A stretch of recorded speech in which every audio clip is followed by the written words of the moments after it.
저칼로리 다이어트가 보디빌딩에 필요할까요? 저탄수화물 다이어트가 체중 감량에 효과적일까요? 다음으로 원푸드 다이어트에 대해 살펴보도록 하겠습니다. 단백동화 스테로이드의 핵심 부작용은 카디오바스큘러 문제입니다. 이것은 바로 서든데스랑 관련이 많은데 이거는 가역적이도 그때 죽으면 끝입니다. 안녕하세요. 알약빌더입니다. 오늘은 금요일이고요. 오랜만에 브이로그로 찾아왔습니다. 저는 서울에 있는 약속을 가기 위해서 바로 KTX 만종역으로 왔고요. 사실 만종역에서 서울역까지 거리가 1시간이면 가거든요. 그런데 생각보다 잘 가지지는 않는 것 같습니다. 물리적 거리보다 중요한 게 심리적 거리인 것 같습니다. 약속이 있어도 서울은 가기 힘들더라고요. 이렇게 지방에 고립되는 게 단점이자 장점인 것 같습니다. 보디빌딩적 관점에서는 정말 좋은 것 같습니다. 술 약속 거의 없고 정말 일, 헬스장, 집, 식단, 잠 그게 일상이거든요. 거의 그렇게 단조롭게 살고 있는데 크게 불편한 것은 잘 못 느끼겠습니다. 네, 그러면 저는 빨리 식단하고 바로 출발해 보도록 하겠습니다. 식단은 계란 3개, 빵입니다. 직장인 영양 섭취 팁을 드리도록 하겠습니다. 일단 아침은 꼭 드셔야 되고요. 점심, 저녁도 3끼는 꼭 드셔야 됩니다. 남은 2번, 3번 정도를 단백질만 드셔줘도 괜찮은데요. 직장에서는 뭔가 먹기는 눈치 보여서 프로틴을 2번 먹습니다. 그렇게 단백질을 2번 채우고 총 하루 5번 단백질을 넣어주고 있습니다. 한 번에 보통은 25g에서 35g 정도 넣어줍니다. 생각보다 과하게 먹진 않는 편이고요. 탄수화물을 오히려 좀 중요시 생각해서 매 끼니 거의 100g씩은 넣어주는 것 같습니다. 그리고 제가 얼마 전에 인스타그램 릴스에 제가 멍청한 실수를 하는 것을 올렸어요. 바코드로 정신이 없어서 전화를 받았었는데 60만 명이 본 것 같습니다. 운동 유튜버로서 약간 자괴감이 듭니다. 유튜브에서는 한 번도 알고리즘을 탄 적이 없는데 이런 웃긴 영상이 바로 알고리즘을 탄 거 보니까 참 생각이 많아진 것 같습니다. 네, 그럼 바로 저는 옷 갈아입고 출발해 보도록 하겠습니다.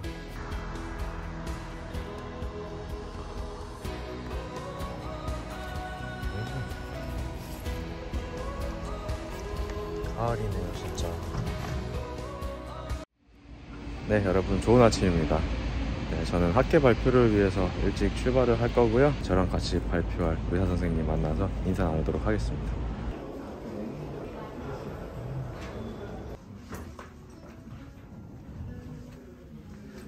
안녕하세요.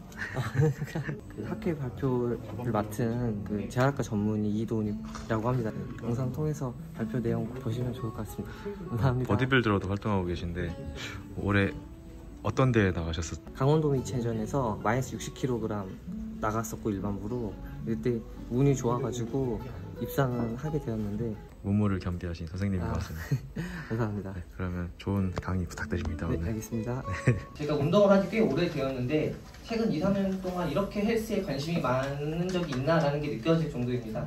그런 엘리트 선수들을 제외하고 취미나 동호인들을 위한 대회도 굉장히 많이 생겨서 이렇게 보디빌딩의 대중화가 이루어졌는데 의사들은 관심을 갖지 않는 거는 보디빌딩이 건강하기 때문일까요? 그런데 실제는 사실 보디빌더는 그렇게 건강하지가 않습니다. 더 나아가서 다른 스포츠와 다르게 근골격계 문제만을 호소하지 않습니다. 운동선수는 운동을 열심히 하니까 건강할 거라는 통념과는 반대로 보디빌더는 수명이 굉장히 짧은 것으로 알려져 있는데요. 실제로 2021년도에 기사화가 됐던 프로보디빌더의 사망은 20건이 넘는데 전부 60세 미만이었습니다. 원인이 알려지지 않은 경우를 제외하고 가장 흔한 원인은 심장마비였고 더 멀리 갈 것도 없이 한국에서 DCMP로 에크모까지 했다가 살아났던 유명 프로보디빌더가 있습니다. 왜 보디빌더는 건강하지 않을까요? 당연히 약물 때문일 겁니다. 보디빌딩 역사에서 약을 제외하고 설명하기가 굉장히 어려운데요. 저는 여기서 더 나아가서 과연 보디빌더의 건강적인 문제가 다 약으로만 설명할 수 있을까라는 것에 생각을 했습니다. 보디빌더가 갖는 건강적인 문제는 약을 제외하고 보디빌더가 수행하는 고강도 근력운동 그리고 보디빌더가 시행하는 극단적 식사 모두 위험인자가 될 수 있고 약물을 사용하는 프로보디빌더는 이 3가지 모두 영향을 받지만 약을 사용하지 않은 내추럴 보디빌더나 동호인들은 2번, 3번은 여전한 위험인자로 남을 수 있습니다. 프로보디빌더가 사용하는 약물 여러 개가 있는데 그 중에서도 핵심 약물은 단백동화 스테로이드 그리고 남성 호르몬이 될 것입니다. 더 특이한 그 약물 사용의 특징은 보디빌더는 굉장히 고용량을 사용한다는 것입니다. 약물 사용이 운동선수에게 어떤 영향을 줄 수 있는지에 대해서 연구하는 몇 개의 흥미로운 연구들이 있는데요. 주목할 만한 것은 약물에 대한 그 부작용들이 생각보다 많은 부분에서 가역적이라는 겁니다. 리버 펑션은 1년 내에 돌아오는 경우도 많고 심지어 신기능도 돌아온다라고 논문에는 되어 있었는데, 이런 내용을 바탕으로 일부 사람들은 약을 사용하더라도 랩 열심히 하고 검진 꾸준히 받고 이른바 약물을 사용하고 난 이후에 다시 원래대로 돌려가는 포스트 사이클 테라피 케어를 받게 되면 약물의 부작용을 충분히 컨트롤하면서 사용할 수 있다고 주장하는 경우가 있습니다. 그런데요, 단백동화 스테로이드의 핵심 부작용은 카디오바스큘러 문제입니다. 이것은 바로 서든데스랑 관련이 많은데 이거는 가역적이도 그때 죽으면 끝입니다. 두 번째로는 그 연구들이 대부분 단 한 번에 단백동화 스테로이드를 사용한 결과에서 얻었다는 거고, 그렇기 때문에 누적에 대한 데이터는 얻지 못했다는 점. 그리고 가역적인 변화도 충분히 있지만 비가역적인 변화도 상당히 많습니다. 동맥경화, 하부체 손상, 간, 그리고 내분비계의 문제는 돌아오지 않을 수도 있습니다. 그래서 쭉 요약을 해보면 보디빌더의 통증의 원인은 기본적으로 오버유스 신드롬에 가깝고, 그렇기 때문에 운동을 해도 되는지에 대해서 굉장히 많이 궁금해합니다. 보디빌더는 남자 보디빌더의 경우 체중 kg당 2에서 4g까지 먹게 되는데, 이는 일반적으로 근력 운동을 하는 운동선수에게 권장되는 양보다도 훨씬 많은 양입니다. 고단백 식사는 여러 가지 부분에서 건강상 문제를 야기할 수 있습니다. 먼저 신기능인데 하이 다이어터리 프로테인 릴레이티드 레프로페신은 무증상 많이 보고가 되었고, 그렇기 때문에 얼마만큼 먹어도 되냐에 대해서 되게 궁금함이 많은데, 정상 키드니를 가지고 있는 사람에게서는 체중 kg당 3g까지는 복용해도 괜찮다는 문헌이 있긴 하지만 사실 역학적인 연구가 완전히 된 것은 아닙니다. 두 번째로는 본과 칼슘의 메타볼리즘인데요. 아미노산 대사로 인해서 배출 과정에서 액티브 본 리소프션이 일어나서 오스티오포로시스의 리스크가 올라간다는 보고가 있고, 이로 인해서 하이퍼칼시유리아가 만들어질 수 있습니다. 그리고 보디빌더의 단백질의 원천은 대부분 동류물성 식품에서 얻게 되는데, 코로나리 문제, 통풍, 그리고 콜렉트 캔서와 같은 이런 서구적 식사와 관련된 문제들을 겪을 수 있고, 리피드 문제, 그리고 인플라메이터리 팩터와도 동물성 식품이 관련되어 있습니다. 내추럴 보디빌더의 경우 테스토스테론이 9에서 2 정도까지 떨어지는 걸로 되어 있고, 이에 따라서 다이어트 말미에 성욕처럼 엄청 많이 호소합니다. 그 여성 운동 3징후에서 무혈병이 있는데 이것도 역시 성호르몬과 관련된 걸로 설명을 할 수가 있습니다. 그리고 대사와 관련되어 있는 사이로드 호르몬에도 영향을 줄 수 있습니다. 사이로드 호르몬이 굉장히 많이 떨어지게 되고, 이에 따라서 심박수와 심박주량이 모두 떨어지게 되는데, 그래서 대회 말미에 운동을 해도 심박수가 안 오른다, 카페인을 아무리 먹어도 심박수가 오르지는 것 같지 않다라고 호소하는 선수들이 굉장히 많습니다. 53에서 27 정도까지도 떨어지는데 생각보다 심각한 브라디카디아일 수 있습니다. 피크위크에 대한 내용인데요. 마지막 근설명도를 올리기 위해서는 우리 몸에 수분을 좀 빼는 작업을 보디빌더들이 하게 됩니다. 영상에서 보다시피 되게 극단적으로 시행하는 보디빌더들도 굉장히 많은데, 며칠 동안 아예 염분을 섭취하지 않는다거나 수분을 줄이는 걸 더해서 아예 단수를 하기도 하고, 더 심한 사람들은 대회 전날에 체중을 맞춘다고 사우나를 통해서 아예 수분을 빼버리기도 합니다. 이러한 극단적인 형태는 일렉트로라이트 임밸런스를 만들어내고 생명에 생각보다 위험할 수 있습니다. 실제 그런 사고도 많이 보고가 되었습니다. 그 다음으로는 폭식증인데요. 보통 대회 직후에 많습니다. 특히 이거는 경험 많은 보디빌더보다는 초보자들, 그리고 바디 프로필을 촬영하는 일반인들한테 더 많이 흔한데요. 폭식 후에 몸에 부종이 찼다는 표현을 굉장히 많이 합니다. 얼굴뿐만 아니라 팔다리가 땡땡 도는 현상인데, 이런 것들은 밀피딩 신드롬으로 보통 일반적으로 단식을 했던 사람들이 음식에 섭취할 때 겪는 현상을 워낙 극단적인 식사를 하는 보디빌더에게서 나타날 수 있다는 게 주목할 만합니다. 바디빌딩 할 때 어떻게 운동하는지도 중요하겠지만 어떻게 영양제나 식단을 어떻게 할지에 대해서도 중요할 텐데, 보디빌더의 경험을 중심으로 건강한 다이어트에 대해 말씀드리고자 합니다. 본질적으로 보디빌딩 다이어트는 건강을 해칩니다. 이렇게 극도로 낮은 체지방률에서는 면역력이 저하되기 때문에 다양한 건강적인 이슈가 발생할 수 있고요. 또한 정신적으로도 많이 위험한 상태에 노출되기도 합니다. 전통적인 보디빌딩 다이어트입니다. 핵심을 살펴보면 닭가슴살, 야채, 고구마, 닭고야 다이어트라고 하는데요. 이게 정답으로 여겨졌고요. 특징은 칼로리를 크게 계산하지 않았고요. 그냥 감에 의존한 다이어트가 보통 진행되었습니다. 물론 아닌 분들도 있었겠지만 대부분 선수들의 경험에 의존하고 근거가 다소 부족한 다이어트였습니다. 하지만 당시에 다이어트는 힘들고 고통스러워야 잘하고 있다는 인식이 있었기 때문에 크게 문제시되지 않았습니다. 최신 보디빌딩 다이어트의 경향입니다. 유튜브, SNS 등을 통해서 스포츠 영양학이 대중화되기 시작했습니다. 에비던스 베이스 다이어트 필요성이 대두가 되었고요. 현재 탄수화물의 중요성이 대두가 되고 있습니다. 과거에는 피해야 할 영양소라고 생각되었는데 최근에는 다이어트할 때도 꼭 필요한 영양소다, 그런 인식이 자리 잡고 있는 것 같습니다.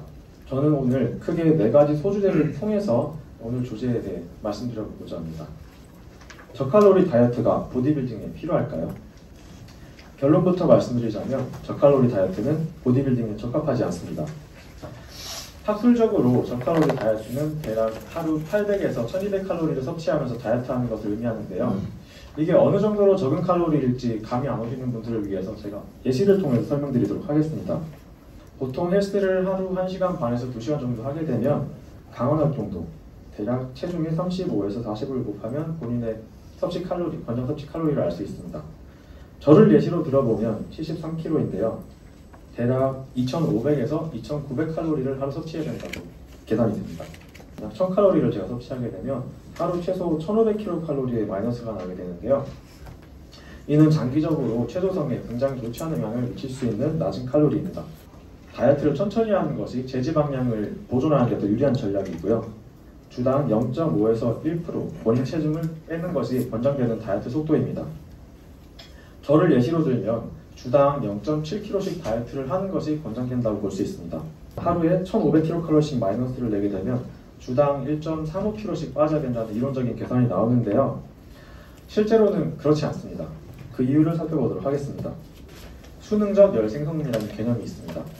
쉽게 설명드리자면 칼로리를 많이 낮춰서 섭취를 해도 생각보다 다이어트가 잘 안 된다는 것인데요. 아마 많은 분들이 경험해보셨을 수도 있을 것 같습니다. 그 이유는 본인의 대사적인 효율이 떨어지기 때문입니다. 인체의 에너지 소비량은 크게 4가지로 구성됩니다. 첫 번째, 활동대사량. 두 번째, 식이요도열 발생. 세 번째, 추이요도열 발생. 마지막, 기초대사량이랑 혼용되는 레스팅 에너지 익스펜디처. 만약 칼로리를 줄이게 되면 물론 모든 대사량이 떨어지겠지만 활동대사량이 아주 드라마틱하게 떨어질 수 있습니다. 일단 칼로리를 적게 먹게 되면 움직이는 것 자체가 싫어집니다. 그리고 운동 강도가 떨어지는 것은 두말할 필요가 없습니다. 웨이트 트레이닝의 운동 강도가 떨어지는 것은 높은 확률로 근손실을 초래합니다. 일단 근육이라는 것이 인체에서 생존을 위해서 크게 효율적인 조직이 아니기 때문에 필요가 없다는 생각이 들면 과감히 이화작용을 통해서 분해하기 시작합니다. 두 번째, 저탄수화물 다이어트가 체중 감량에 효과적일까요? ISSN, 국제스포츠영양학회에서는 웨이트 트레이닝을 하는 일반인들에게 본인 칼로리의 55%에서 65%를 탄수화물로 구성해주는 것을 추천합니다. 인체는 휴식 시 주로 지방을 통해서 에너지를 생성합니다. 그리고 운동 강도가 높아질수록 탄수화물의 산화 비율이 높아지는데요. 사람마다 차이는 있겠지만 대부분의 헬스인들은 탄수화물을 통해서 운동을 한다, 그렇게 생각하시면 될 것 같습니다. 웨이트 훈련은 속근섬유의 근비대를 목표로 하는 트레이닝입니다. 속근섬유는 강하고 빠른 수축을 위해서 무산소성 해당 과정을 활용하는데요. 이때 활용되는 것이 글리코겐입니다. 만약 운동 직후에 혹은 운동 후에 탄수화물 섭취가 충분히 이루어지지 않는다면 덜 회복된 상태에서 운동을 계속 지속하게 되고요. 운동 강도는 계속 떨어지게 됩니다. 실제 보디빌더들을 대상으로 진행한 연구입니다. 51명의 영국 내추럴 보디빌더들을 대상으로 진행된 연구이고요. 탑5, 그러니까 순위권 안에 든 선수들과 그렇지 않은 선수들의 영양 전략을 비교한 내용인데요. 탑5 안에 들었던 선수들은 탄수화물을 처음부터 끝까지 더 많이 섭취한 경향이 있었고요. 아마 탄수화물 자체가 근육의 분해를 막아줬기 때문에 더 높은 결과가 있었다, 그렇게 연구에서는 결과를 내고 있습니다. 또한 저탄수화물 다이어트가 정신건강에도 좋지 않다는 연구 결과가 있습니다. 저지방 다이어트에서 더 좋은 무드 스테이트가 확인되었습니다. 탄수화물 섭취가 늘어나게 되면 세로토닌 합성이 증가하고요. 그 과정에서 더 나은 멘탈 스테이트로 이어졌다는 것이 연구의 결과입니다. 아마 낮은 세로토닌 농도가 우울증이나 불안장애와 관련이 있는 것을 생각하면 합리적인 추측인 것 같습니다. 다음으로 원푸드 다이어트에 대해 살펴보도록 하겠습니다. 원푸드 다이어트가 흔히 살이 더 잘 빠지고 건강하다는 인식이 있었습니다. 실제로 주변을 보더라도 닭가슴살, 야채, 고구마만 먹고도 살이 잘 빠지고요. 그리고 주변 선수들도 그렇게 많이 행했기 때문에 그런 인식이 자리 잡고 있는 것 같습니다. 하지만 원푸드 다이어트는 더 건강하지 않습니다. 효율적이지도 않고요. 그 이유를 살펴보겠습니다. 뭐든 극단으로 치우치면 좋지 않다고 생각합니다. 단조로운 식단을 지속하게 되면 특히 특정 영양소 결핍이 발생할 가능성이 커집니다. 예를 들어서 저지방 다이어트를 지속하게 되면 지용성 비타민이나 오메가3와 같은 필수 지방산이 결핍될 가능성이 높습니다. 연구에 따르면 칼로리만 같다면 다이어트 방법론적인 차이는 없다고 합니다. 예를 들어서 저탄수화물 다이어트 혹은 간헐적 단식, 카보니어 등 어떠한 방법도 칼로리만 같다면 체중 감량 효과 자체에는 큰 차이가 없었습니다.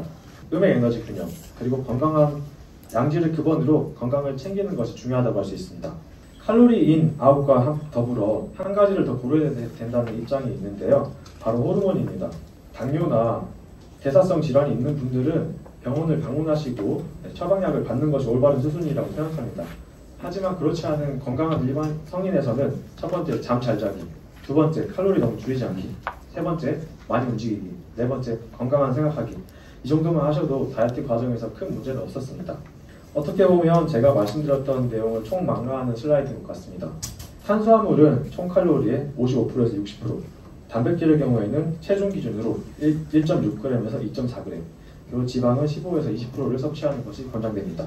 다이어트 중이라면 상대적으로 단백질의 비율을 높이는 것이 근손실을 막는 좋은 방법이라고 하고요. 너무 낮은 지방을 섭취하게 되면 혈중 테스토스테론 농도가 낮아지기 때문에 권장드리지 않습니다. 마지막으로 영양제를 말씀드리려고 합니다. 운동을 좋아하시는 분들은 몸의 근육의 성장에 좋다고 하면 일단 다 드시고 봅니다. 드시는 영양제의 가지수가 60대, 70대 내과 환자분의 가지수보다 많은 것을 제가 확인할 수 있었습니다. 마지막으로 쌈스입니다. 셀렉티브 안드로젠 리셉터 모듈레이터인데요. 이는 보충제는 아니고요. 금지 약물입니다. 개발 배경을 살펴보자면 아나볼릭 스테로이드의 치료적인 효과는 유지하면서 선택성을 높여서 부작용을 줄인 그것이 목적인데요. 현재까지 임상 3상을 통과한 약물은 없습니다. 즉 현재 시중 유통되는 약물들은 모두 안정성이 검증되지 않은 불법 약물들입니다.